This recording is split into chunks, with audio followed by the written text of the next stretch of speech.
This podcast is brought to you by The Senior Techie, a source of information for seniors and others about technology. It's great to be here. I want to start our conversation today by asking you and everyone listening to do something a little different. Just for a second, if you can, just close your eyes and picture the house you live in right now. You know, maybe it's the house where you raised a family, or maybe it's the place you moved to for your retirement. Just really see it in your mind's eye.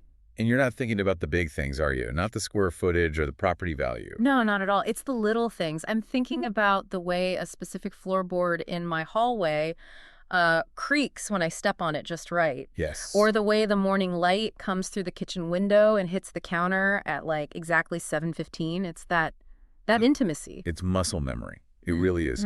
You know exactly how many steps it is from your bed to the bathroom in the middle of the night in the pitch dark. You know which kitchen drawer always sticks a little.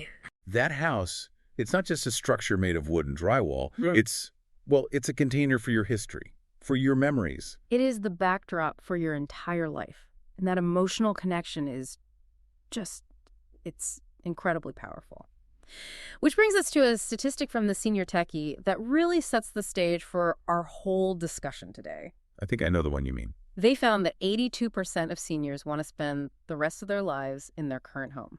82%. That's a massive number. It's not a small majority. It's practically a consensus. It really is. If you put 10 people over 65 in a room, more than 8 of them are saying, I am staying right here. Thank you very much. And you know, so often we hear this framed by, say, adult children as just being stubborn. Oh, absolutely. Oh, mom is just being stubborn about downsizing, or dad refuses to even consider moving. Right. But the Senior Techie makes a really important point here. They say it isn't stubbornness at all. It's about identity. It's about wanting to preserve that fundamental space where your autonomy, your independence, it lives there. Leaving that home, it feels like admitting defeat, doesn't it? It does. It can feel like an amputation of your own history. You're not just leaving a building. You're leaving a part of yourself behind. But, and you know there's always a but, when we start with a number that high, there is a huge disconnect. A really, really big one. Let's call it the gap. The gap between the dream and the day-to-day reality. Because while 82% of us want to stay, the Senior Techie notes another, frankly, terrifying statistic. Only 10% of U.S. homes have the accessibility features that are actually needed to support aging in place. Just 10%. Huh. So it's just doing the quick math on that. That means 90% of seniors are living in homes that could become actively hostile to their future selves. Actively hostile. Wow, that's a really strong way to put it.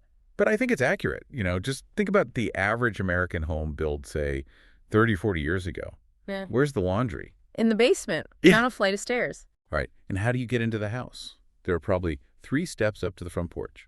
The bathroom door might be, 24 inches wide? Way too narrow for a walker, let alone a wheelchair. And the doorknobs. Yeah. Simple round doorknobs that require a tight grip and a twisting motion. That becomes impossible if you develop arthritis in your hands. So the very house that you love, the home that sheltered you for decades, suddenly starts to work against you. It becomes an obstacle course. And that really brings us to our mission for this conversation today. Yeah. We're not just here to, admire the problem. Yeah. We are going to explore how technology and some very specific new tools that the Senior Techie has identified is helping to bridge this massive gap.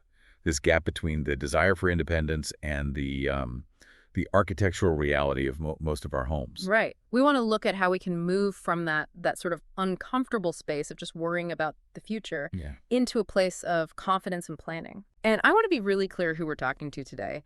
You know, whether you are the senior looking around your own living room right now, wondering if you can stay, or you're the caregiver. Maybe you're trying to keep all the plates spinning for a loved one. Or maybe you're just a planner, someone looking ahead for yourself. This is for you. And to do that, we first need to unpack why this is so much harder than it looks. Why is aging in place so much more difficult than just, deciding to stay home? It really comes down to the difference between a wish and a plan, doesn't it? We have some data that suggests around 46% of adults over 65 have done some planning ahead. Which on the surface, that sounds okay. Yeah. Almost half? until you flip it and realize that means the other half, more than half, haven't. Exactly. The other half are basically just crossing their fingers and hoping for the best. And relying on luck, well, it's not a strategy. It's just not. And the reason that's so dangerous really starts with the physical environment. We have to talk about the F word. It's the thing nobody wants to bring up. It feels almost taboo, like if we say it out loud, we're inviting it to happen. But we absolutely have to face it. We do. Because falls are the single leading cause of injury for seniors at home. The stats from the Senior Techie on this are just, they're incredibly sobering. 1 in 4 people age 65 and up fall every single year. 1 in 4. Just, stop and think about that in real terms. Think about your bridge club or your golf foursome or your book group. Statistically, one person in that group is going to have a fall this year. And it gets bigger. 14 million falls happen annually in American homes. Now, just pause on that number for a second. 14 million. Yeah. That is 14 million moments where a life could change in a split second. And a fall for a senior isn't the same as a fall for a 30-year-old. Oh, not even close. For a 30-year-old, a fall is usually just embarrassing. You might bruise your ego, you get up, you brush yourself off. Right, but for an 80-year-old... The bones are more brittle, the reaction times are slower. A fall very often means a hip fracture. And the medical data on this is stark. Once a senior suffers a major hip fracture, the mortality rate in the year that follows, it spikes dramatically. It can be that one trigger event that leads to a whole cascade of other health issues. And the Senior Techie identifies some of these specific invisible hazards that cause them. Things like loose floorboards, uneven carpets, or even just poor lighting near the stairs. But what I find so interesting is, why do we call them invisible? They're right there. They're invisible because of a psychological principle called habituation. It's basically a trick your brain plays on you over time. You get so used to your environment that you stop seeing it clearly. So that throw rug in the hallway stops being a trip hazard. And it just becomes that nice rug I bought in 1995. Instinctively to step over that one loose floorboard in the hall because you've done it 10,000 times without thinking. Your own familiarity with your home blinds you to the risk. Precisely. You assume it's safe because, well, it's always been safe for you. But then the variable in the equation changes. The house stays the same, but the resident you changes. And those changes can be significant. The U.S. Census Bureau data shows that 40% of people over 65 have at least one disability. And a huge number, 2/3, report having difficulty just walking or climbing stairs. Then you have the silent changes, as the Senior Techie calls them. Right, things like vision. As we age, our eyes need much more light and more contrast to distinguish edges. So if you have, say, a beige carpet leading to a beige top step and your contrast sensitivity is dropped, that step just disappears. It visually blends right into the floor. In your visual field, it effectively becomes a ramp. You don't see the danger until you're already falling. That is a terrifying thought, that you literally cannot see the danger that's right in front of you. And it's not just vision. Hearing loss can affect your sense of balance. Small cognitive shifts can affect your reaction time. These aren't just, abstract medical terms on a chart. They are practical, everyday realities.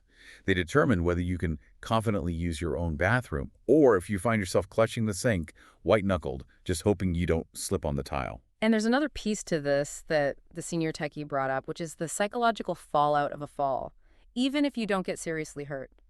The fear loop. This is so critical to understand. So let's say you slip, but you catch yourself. You don't get hurt, but you get a really big scare. Okay. What's the natural reaction? You decide to be more careful, which sounds sensible. Yeah. So you stop taking your daily walks. You avoid going up and down the stairs as much. You decide to just sit more. That seems safer. Less risk. It sounds safer, but it is actually far more dangerous in the long run. Yeah. Because when you stop moving, your muscles, especially your large leg and core muscles, they begin to atrophy. Your core strength degrades. Your balance gets worse. So by trying to avoid a fall, you are physically making yourself more likely to fall in the future. It is a tragic, self-fulfilling prophecy. The fear of falling makes you weaker, which in turn makes a serious fall much more likely. Okay, so we have the house, which can have these invisible dangers. We have the body, which is naturally changing over time. But there are other barriers to staying put that I think people often overlook. It's not just about installing grab bars, is it? No, it's about the whole ecosystem of life. It's systemic. Take transportation, for example. We built a society that, for the most part, relies on personal cars. But what happens when you can no longer drive safely? You're stuck. You are effectively stranded. The senior techie points out that 45% of Americans lack any meaningful access to public transit, so getting to a doctor's appointment becomes a complex negotiation with family members. A simple trip for groceries becomes a major logistical puzzle. And then there's the affordability crisis, which is a huge one. This one hits so hard for so many people.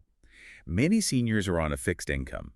They are literally making a choice month to month between paying their property tax or their rent and paying for their medications or for good nutrition. So when you're in that kind of financial squeeze, Asking someone to spend $5, $10, $15,000 to install a stair lift or widen their doorways, I mean, those aren't just expensive. They are perceived as impossible luxuries. They are completely off the table. and it's even more complicated for renters, isn't it? There are legal hurdles. There are. It's a real catch-22. Sure. Tenants generally have the legal right to make reasonable modifications to a rental unit for a disability, but they almost always have to pay for it themselves. Okay, that makes sense. But, and get this, landlords can, and often do, require the tenant to pay to reverse the modification when they move out. So you have to pay to install the ramp, and then you have to pay again to remove the ramp. You're paying double for the basic privilege of being safe in your own home. That's a massive barrier. It's a huge disincentive. Now, I want to pivot just a little bit here. We've talked about the house itself, and we've talked about the senior living in it, but there is a third critical party in this whole equation. The senior techie calls them the invisible infrastructure. The caregivers. Yes. The family, the friends, the neighbors, because let's be honest, aging in place is very rarely a solo endeavor. It almost never is. We have this American myth of the rugged individualist aging completely alone on their own terms. But the reality is that family caregivers are the glue holding this entire system together. You're doing so much. Everything. They're providing the transportation we just talked about. They're preparing meals, managing complex medication schedules, handling housekeeping, coordinating all the different medical appointments with different specialists. And these caregivers, for the most part, they aren't professional nurses or aides. No, not at all. It's the daughter who stops by every day after her own full-time job. It's the son who gives up his Saturdays to mow the lawn and fix things around the house. Very often it's the spouse who is also aging and may have their own health challenges. And many of them are part of what we now call the sandwich generation. I appreciate that term, even though the reality of living it is it's completely exhausting. It has to be. These are people who are literally squeezed between caring for their aging parents and still raising their own children. Yeah. And the senior techie had a stat on this that really opened my eyes. Almost half of all grandparents who are raising their grandchildren are over 60 years old themselves. Wow. So just imagine that. You could be a 62-year-old caring for your 85-year-old mother while also trying to raise a 10-year-old grandchild. The sheer physical and emotional toll of that it's immense. It leads directly to caregiver burnout. Yeah. And we really need to reframe how we think about burnout. It's not a sign of weakness. It's not a personal failing. It's a math problem. It's a math problem. It is the inevitable result of trying to be a nurse, a cook, a handyman, a companion, and a financial planner, and a medical advocate, all at once, 24/7. You just run out of hours and you run out of energy. And here's the really tragic part. While that caregiver is completely burnt out, the senior they're caring for can still be facing another huge, silent threat, and that is isolation. This is such a critical distinction to make. Being alone is a physical state of being. You can be alone and be perfectly content and happy. Isolation is different. It's a subjective feeling. It's a lack of meaningful connection. And it is a profound health risk. And the senior techie has a stat on this that I have to say it absolutely floored me when I first read it. The 15 cigarette stat. Yes. Can you explain that? Because it's shocking. The research is quite clear and has been replicated many times. The health impact of prolonged social isolation is equivalent to smoking 15 cigarettes a day. That just puts it in such a stark, unavoidable perspective. It's not just, oh, mom is a little lonely. It's mom is suffering a physiological crisis on par with a heavy smoking habit. Exactly. Social isolation creates a chronic stress response in the body. It leads to inflammation. It's directly linked to a higher risk of cognitive decline, weaker immune systems, high blood pressure, and clinical depression. So when we talk about aging in place, if that place becomes a prison of isolation where you're safe from falls but you never see another soul, we're not succeeding. Not at all. You might be safe from the world outside, but you're dying of loneliness on the inside. Okay, so we have painted a picture of the problem. And I'll be honest, it's a pretty heavy one. The gap is real. The risks are physical, they're financial, and they are deeply emotional. But the whole point of our discussion today is to talk about solutions. We promised we wouldn't leave everyone in despair. Right. It's time to pivot. How do we actually bridge that gap? How do we fix the house and support the human living inside it? The Senior Techie introduces a really important shift in thinking here. It's about moving from a reactive mindset, waiting for the fall to happen and then reacting to it, to a proactive, preventative one. And this brings us to a concept they introduced called the home operating system. I love this analogy because it's so fitting. Think about your smartphone. It has an operating system, iOS or Android, and that system runs everything in the background. It connects all your different apps so they can work together seamlessly. Your email talks to your calendar, which talks to your Maps app. But in the average senior's home right now, nothing talks to anything else. Exactly. It's completely siloed. Most seniors and their families treat safety and wellness and family coordination as three totally separate, disconnected problems. You might have a grab bar in the shower for safety, you have a plastic pill organizer for wellness, and you have a completely chaotic group text thread for coordination. Don't remind me of the group text chaos. And the platform that the Senior Techie highlights as leading this charge to connect all those pieces is called Senior Thrive. Right. Senior Thrive is positioning itself as that home operating system for independent living. It is a software platform designed specifically for that 90% of seniors who want to stay home, but who need a sort of digital layer of support to do it safely and successfully.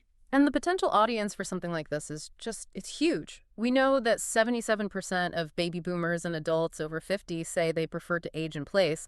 But, and I have to play the skeptic for a minute, the tech has to be accessible. If this involves complicated menus and tiny buttons and a 30-page instruction manual, my dad is not going to use it, period. You are 100% right.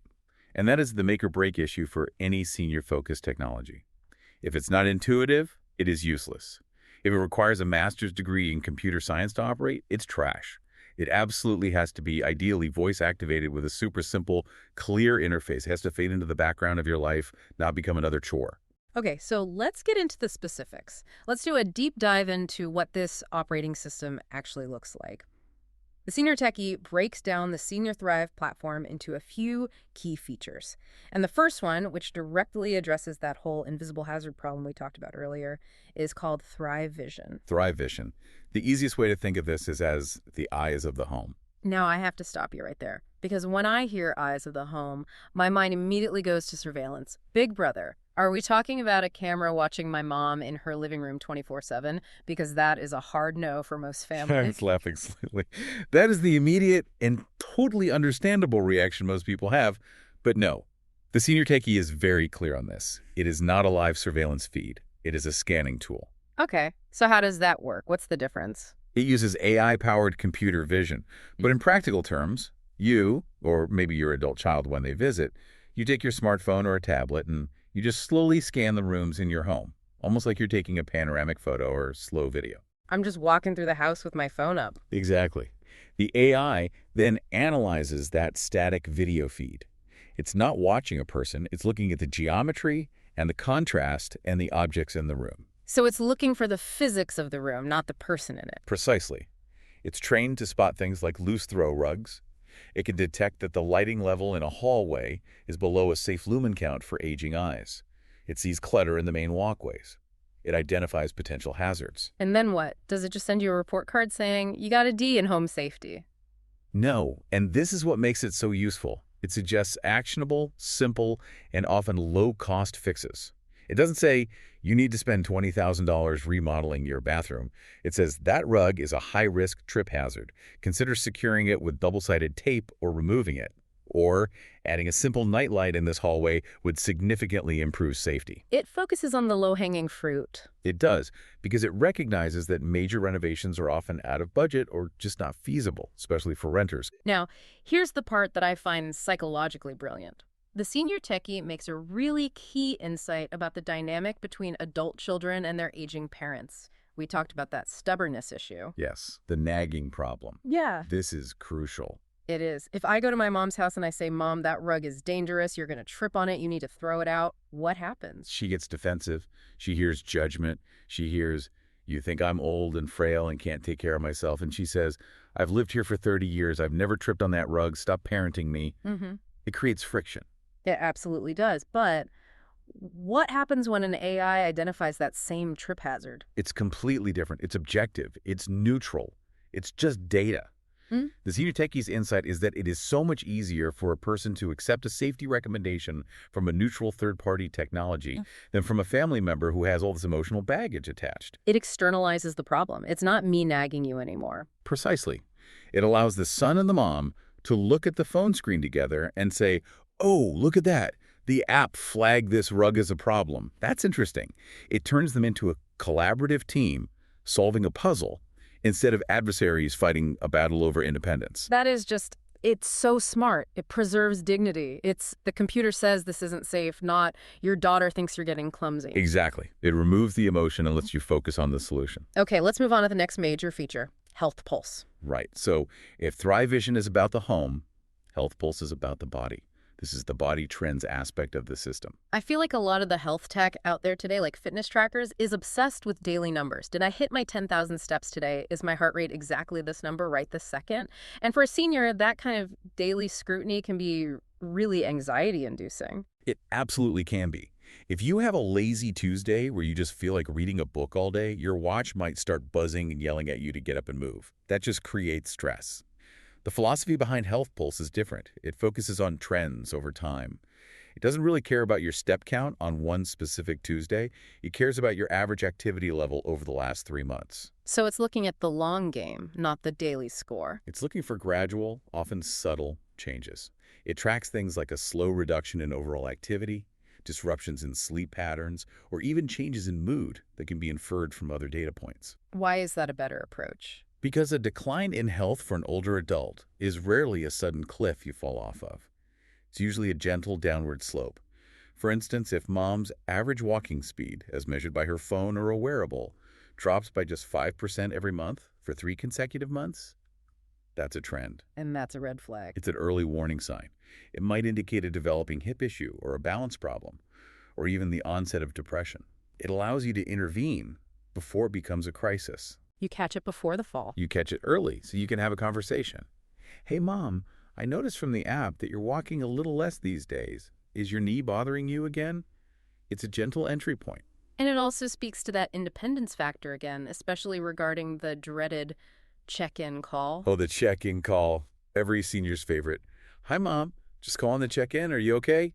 Did you eat? Are you moving around enough?" Which, from the parent's perspective, feels patronizing. It feels like you're checking up on a child, not respecting an adult. With a system like this, the family can just discreetly look at the dashboard. They see a green light. The trends are stable. Mom is doing fine.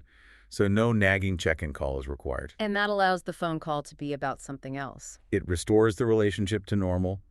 The conversation can be about, "How was your book club?" Or, "What do you think of the new season of that show we both watch?" Instead of an interrogation about their health. I love that. Okay, so let's bring the caregivers back into the picture. The third feature is called Thrive Family Plus. And this feature is designed to solve the problem that we called group text chaos. Oh, I have lived this. I have 3 siblings, and trying to coordinate my parents' care over a group text is an absolute nightmare. Who is taking Mom to the cardiologist on Wednesday? I thought you were... No, I have a meeting. I thought he was. And did Dad get his prescription refilled? I don't know. Can you check the bottle next time you're there? It creates so much anxiety, missed appointments, and duplicated work. Thrive Family Plus is an in-app upgrade specifically for the caregiving team. So what does it actually do? It centralizes all of that communication. It's a shared calendar for appointments. It's a shared notebook for care notes. It's a system for incident tracking. So everyone is finally singing from the same hymn sheet. Yes. It's clarity instead of chaos. Yeah. If your sister picks up the prescription from the pharmacy, she logs it in the app and marks it as done. You don't have a situation where 2 siblings both go buy milk and, more dangerously, 0 siblings pick up the critical heart medication. That alone seems like a massive sanity saver for families. And finally, the senior techie mentions the Thrive Score. What is that? The Thrive Score is really about accountability. Because, let's face it, it's one thing to have an AI scan your home and tell you to install a grab bar. It's another thing entirely to actually follow through and do it. Right. A report that just sits in a drawer doesn't help anyone. Exactly. The Thrive Score sort of gamifies the process a little. It gives you an overall score based on your home safety and your health trends. But more importantly, it has a recommendation engine that tracks your progress. It's a to-do list that helps ensure the plan doesn't just stay a wish, it becomes a reality. So we have these 4 pillars: the vision for the home, the health pulse for the body, Family Plus for coordination, and the Thrive score for accountability. But underpinning all of this is the role of artificial intelligence. And again, I need to address the elephant in the room for some of our listeners. Many people hear AI and they think robot takeover. Or they think of those incredibly frustrating customer service chatbots that never, ever understand what you're actually asking. I'm sorry, I didn't quite catch that. Please rephrase your query. Yes, it's infuriating. So why is this AI different? The senior techie makes a good point here. This kind of AI is different because it is narrowly focused and specifically trained for aging contexts. It's not a generic chatbot trying to answer any question in the world. It understands the nuances of senior speech patterns, for example. It can learn to understand that I've fallen is a critical emergency, but I'm falling for this new TV show is, not. So in some ways, it can also serve as a companion. It can, and this gets back to that terrible problem of isolation, the 15 cigarettes a day. An AI can provide a sense of companionship. Now, let's be really clear. It is not replacing a human. Nothing can replace a hug from a grandchild. But it can fill the long, silent hours. It can play your favorite music from the 40s. It can read you an audiobook. It can just answer questions about the weather or the news. It supports mental well-being by keeping the mind active and engaged. And when we talk about accessibility in the design, this is really where it all comes together. Voice activation is absolutely non-negotiable. If you have tremors from Parkinson's or severe arthritis in your hands, or you're just not comfortable with touchscreens, voice is the great equalizer. The entire design philosophy has to be support, not overwhelm. It has to be built with the assumption of varied comfort levels with technology. So this all sounds really promising. If someone is listening to this right now, maybe they're 65 and they're planning ahead, or maybe they're 45 and they're starting to worry about their parents, how do they actually get started? Because a new piece of technology can be intimidating. What's the implementation plan look like? Well, looking specifically at Senior Thrive, the Senior Techie mentions that they offer a 7-day free trial. That's a really good, low-risk way to just dip your toe in the water and see if it feels like a good fit for your life. And they have an early access program too, right? What's that about? Yes. New members are invited in stages, and I actually see that as a very positive sign.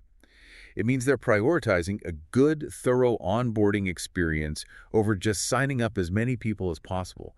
They want to make sure you actually know how to use the system. They help you walk through the setup process. But, and I think this is a really big but, technology is not a silver bullet. You can't just download an app, set it up, and say, okay, problem solved, I'm safe forever. Absolutely not. That would be a huge mistake. You cannot and should not rely only on tech. You need humans, you need community resources. What kind of resources should people be looking for in their own communities? Your local area agency on aging is an absolute goldmine of information, and most people don't even know it exists. Every community has one. They can connect you with things like respite care for overwhelmed caregivers, support groups, counseling, and even referrals to vetted, trustworthy contractors who can come and install those grab bars properly. And what about things like physical therapy? In-home physical therapy is huge. It's one thing to learn balance exercises in a sterile clinic, but it's much more effective to have a therapist come to your home and help you practice navigating your own stairs safely or getting out of your own favorite armchair. It's about strengthening the body to match the new safety of the home. So this brings us to maybe the hardest part of all, the conversation. Let's say I want to bring this up with my parents, or I'm a senior and I want to talk about it with my kids, but I'm worried they'll overreact. That conversation, it's so heavy. It feels like you're admitting decline. It is the hardest part. And the Senior Techie has some really great practical advice here.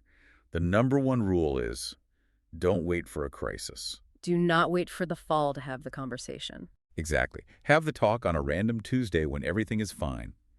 And you must frame it as a tool for support, not as a way of taking away independence. The goal of this technology is to keep you in your home for longer, not to be the first step in moving you out. I really like the idea of using that Thrive Vision scan as an icebreaker. It's perfect for that. You don't have to make it a big serious talk. You can just say, hey, Mom, I found this really cool new app. Let's just scan the house for fun and see what the computer says. It turns it into a collaborative, almost game-like project. It's low stakes. And if you're going to take any immediate action after listening to this, what's the first step? Start with the bathroom and the stairs. Statistically, those are the two highest risk areas in any home. If you just tackle those two zones, add a non-slip mat and a grab bar in the shower, and improve the lighting on the staircase, you have already made a huge dent in the overall risk profile of the home. It's really amazing when you step back and think about it. We started this whole conversation by talking about the dream of the forever home. And for so long, achieving that dream was mostly just luck. You hoped you didn't fall. You hoped you could afford to stay. You hoped your kids lived nearby and could help out. But hope, as we said, is not a strategy. No, it's not. And what we're seeing now with the emergence of tools like Senior Thrive and with the right mindset about integrating caregivers and community resources is that it doesn't have to be about luck anymore. It can actually be about a plan. So, to summarize where we've been, aging in place is the overwhelming goal for 82% of us. But the vast majority, 90%, are living in homes that aren't ready for it. Right. Falls and isolation are the twin enemies of independent living. But preparation and smart technology are the new allies. And a platform like Senior Thrive offers that comprehensive operating system to manage the home's safety, the residents' health trends, and all of that tricky family coordination. If I could leave our listeners with just one final thought to mull over, it would be this. Reflect on the idea that your home has been your trusted ally for decades. It has sheltered you, it has kept your secrets, it holds your memories.